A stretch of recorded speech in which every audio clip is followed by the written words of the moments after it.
যেখানে 12টা বাজিয়ে দিয়েছে এবং 12টা বাজিয়ে দিয়ে পালিয়ে যেতে হয়েছে তার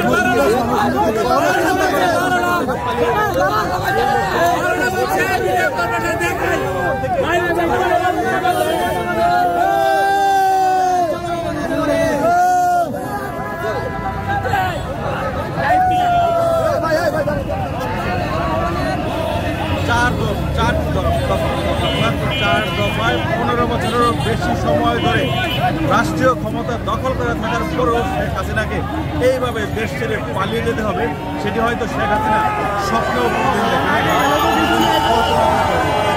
পরিস্থিতি এমনই হলো যে শেখ হাসিনাকে গণভবন থেকে তার বোনকে নিয়ে কোনো মতে সামরিক বাহিনীর একটি হেলিকপ্টারে দেশ ছেড়ে পালিয়ে যেতে হয়েছে এবং শুধু পালিয়ে গিয়েই আসলে তার শেষ সরকার রয়েছে বিষয়টি এমন নয়। তার লক্ষ্য ছিল কলকাতা যাবে, সেখান থেকে তিনি দিল্লি চলে যাবেন এবং কলকাতা তাকে অবতরণের জন্য অনুমতি দেওয়া হয়নি। না দেওয়ার কারণে তাকে আজারবাইজানের উদ্দেশ্যে আবার রওনা করতে হয়েছে।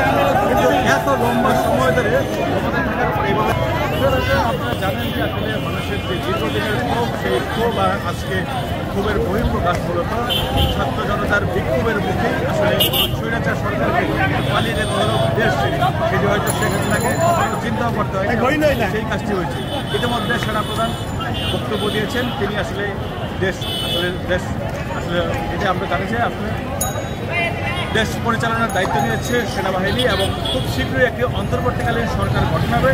সেই সরকার গঠন হবে তাদের নিয়ে সেটিও একটি রূপরেখায় ইতিমধ্যে প্রকাশ পেয়েছে।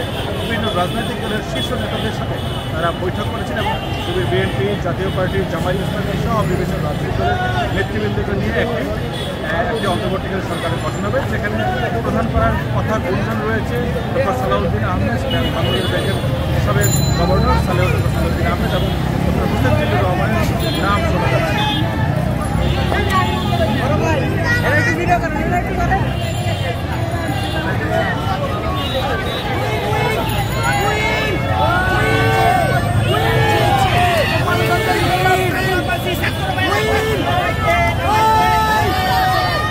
স্লোগান দেন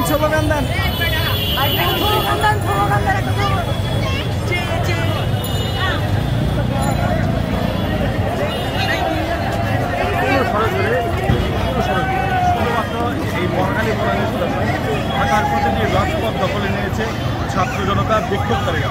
মূলত আজকের যে তাদের যে দীর্ঘদিনের যে আন্দোলন, তাদের যে আন্দোলনের ফসল তারা আজকে ঘরে তুলতে পারবে, অর্থাৎ স্বৈরাচার শেখ হাসিনাকে পদত্যাগ করাতে বাধ্য করতে পেরেছে এই ছাত্র জনতা। সেটি হচ্ছে সবচেয়ে বড় বিষয়। যেই প্রজন্মকে আমরা বলতে ঠিকঠাক প্রজন্ম বা তারা সোশ্যাল মিডিয়ার বাইরে যায় না, সোশ্যাল মিডিয়া বন্ধ করে দেওয়ার পরও তারা জমে থাকেনি, তারা আন্দোলন করেছে, বুক পেতে দিয়েছে, বুলেট নিয়েছে এবং রক্ত জড়িয়ে দেশকে নতুন করে স্বাধীন করল।